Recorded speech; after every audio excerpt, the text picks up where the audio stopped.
Okay. Soujanya Soujanya ಗೌಡ್ರ ಹುಡುಗಿ. ಸೌಜನ್ಯದು ನಾನು ಜಡ್ಜ್ಮೆಂಟು ಓದಿದ್ದೀನಿ, FIR ಕೂಡ ಓದಿದ್ದೀನಿ.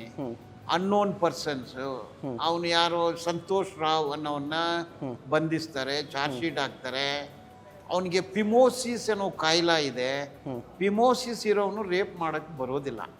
ಅವನು ಒಂದು ಹೋಟ್ಲ್ ಕೆಲಸಗಾರ. ಅವನನ್ನು ಈಗ black belt, brown belt, red belt ಅಂತ ಹೇಳ್ತಾ ಇದ್ದಾರೆ. ಯಾಕೆ ಹೇಳ್ತಾ ಇದ್ದಾರೆ? ಜಮುನಾ ಅಣ್ಣ ತಮ್ಮ ಯಾಕೆ ಕೊಂದ್ರು? ಲಕ್ಷ್ಮಿನ ಯಾರು ಕೊಂದಿದ್ದು? ಸೊ ಆ ಥರ ಸುಮಾರು ಮರ್ಡರ್ಗಳು ಆಗಿದೆ. ಓಕೆ. ಈ ಎಲ್ಲ ಮರ್ಡರ್ಗಳ ನಡುವೆ ಅಥವಾ ಈ ಕೊಲೆಗಳ ಹಿಂದೆ ಯಾರಿದ್ದಾರೆ ಅಂತ ನಿಮ್ಗೆ ಅನಿಸ್ತಾ ಇದೆ? ನಾನು ಮನುಷ್ಯರು ಇರೋಕ್ಕೆ ಸಾಧ್ಯ ಇಲ್ಲ. ಒಂದು ಕ್ರೂರ ಪ್ರಾಣಿ ಇರಬೇಕು. ಇಲ್ಲಾಂದರೆ ಒಂದು 15, 16, 17 ವಯಸ್ಸು ಹುಡುಗಿಯರು ಹೋಗಿದ್ದು ಯಾರು? ಎತ್ಕೊಂಡು ಹೋದ್ರು. ಅತ್ಯಾಚಾರ ಮಾಡಿದ್ದು ಯಾರು? ಅತ್ಯಾಚಾರ ಮಾಡಿದ ಮೇಲೆ ಕೊಲ್ಲೋದು ಯಾಕೆ? ಕೊಂದ ಮೇಲೆ ಆ ಬಾಡಿನೇ ಸುಟ್ಟಾಕೋದು, ಆಸಿಡ್ ಹಾಕೋದು ಯಾಕೆ? ಇದನ್ನು ಸಾಮಾನ್ಯ ಜನರು ಯಾರಾಗಲೂ ಮಾಡೋಕ್ಕಾಗತ್ತಾ? ಯಾರಾಗಲೂ ಹಗೋರಿಗಳು ಬಂದು ಮಾಡಿದಾರ?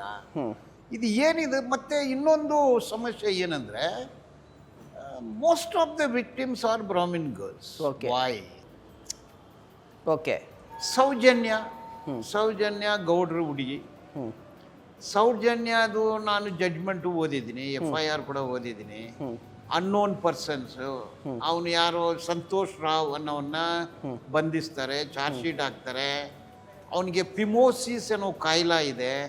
ಪಿಮೋಸಿಸ್ ಇರೋವನು ರೇಪ್ ಮಾಡಕ್ಕೆ ಬರೋದಿಲ್ಲ. ಅವನು ಒಂದು ಹೋಟ್ಲ್ ಕೆಲಸಗಾರ. ಅವನನ್ನು ಈಗ black belt, brown belt, red belt ಅಂತ ಹೇಳ್ತಾ ಇದ್ದಾರೆ. ಯಾಕೆ ಹೇಳ್ತಾ ಇದ್ದಾರೆ? ಜಮುನಾ ಅಣ್ಣ ತಮ್ಮ ಯಾಕೆ ಕೊಂದ್ರು? ಲಕ್ಷ್ಮಿನ ಯಾರು ಕೊಂದಿದ್ದು?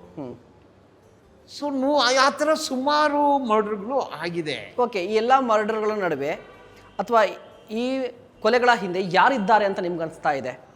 ನಾನು ಮನುಷ್ಯರು ಇರೋಕ್ಕೆ ಸಾಧ್ಯ ಇಲ್ಲ.